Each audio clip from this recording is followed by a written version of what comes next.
Page invitée de ce journal, parlons économie.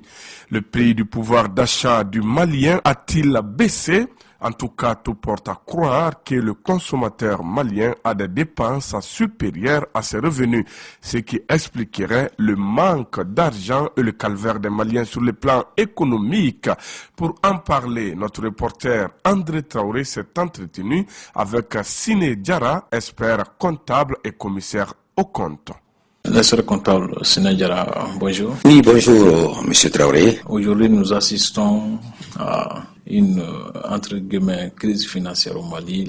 On peut parler de baisse de pouvoir d'achat. Qu'est-ce qui explique cela? Quand tu dis bien-être, forcément, tu fais allusion au pouvoir d'achat. Le pouvoir d'achat, grosso modo, le pouvoir d'achat, c'est quoi? C'est ce que les revenus d'une personne lui permettent d'acheter en biens et services. Donc, pouvoir d'achat, pour faire simple, c'est la quantité ou les quantités de biens et services qu'une personne peut acheter avec la totalité de ses revenus. C'est ça le pouvoir d'achat. Donc, vous comprenez que le pouvoir d'achat, globalement, il dépend de la personne, il dépend du métier, il dépend de la fonction, il dépend même on va dire la hiérarchie, parce que dans une entreprise, dans la fonction publique, il y a les agents, il y a les cadres, il y a les directeurs, les chefs de service, donc on n'a pas les mêmes niveaux de revenus, donc forcément on n'a pas les mêmes pouvoirs d'achat. Mais le pouvoir d'achat aussi dépend d'un autre élément qui est le niveau général des prix, donc on va dire soit l'augmentation ou la baisse des prix peut impacter négativement ou positivement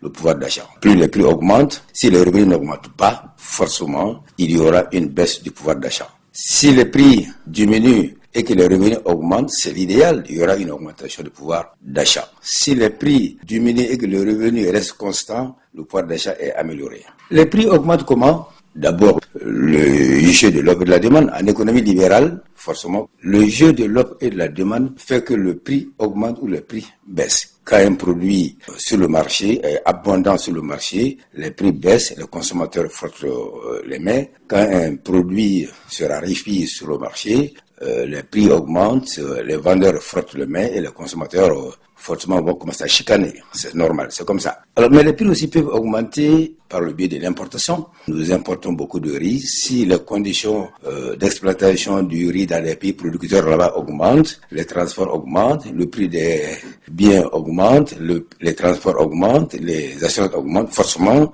les produits importés, les prix vont augmenter et on va subir cette augmentation qui vient d'ailleurs. D'ailleurs, les économistes disent que ça c'est de l'inflation importée. Donc globalement, voici un peu le pouvoir d'achat, ce que ça fait. Ce que nous assistons au Mali, c'est que les prix ont augmenté et les revenus sont restés intacts. Absolument. Les prix ont augmenté alors que les revenus n'ont pas bougé. Et ça, c'est le cas général, M. Traoré, parce que dans beaucoup d'économies, c'est plus facile ou c'est plus fréquent que les prix augmentent alors que les revenus n'augmentent pas. Et pour que les revenus puissent augmenter, il y a deux façons de le faire. Soit que les salaires augmentent en nominal, donc les revenus nominaux augmentent. Donc quelqu'un qui gagne 250 000, on lui donne 300 000 nets. Donc là, il y a une augmentation du salaire. Ou bien que les politiques agissent sur les impôts et taxes sur le revenu.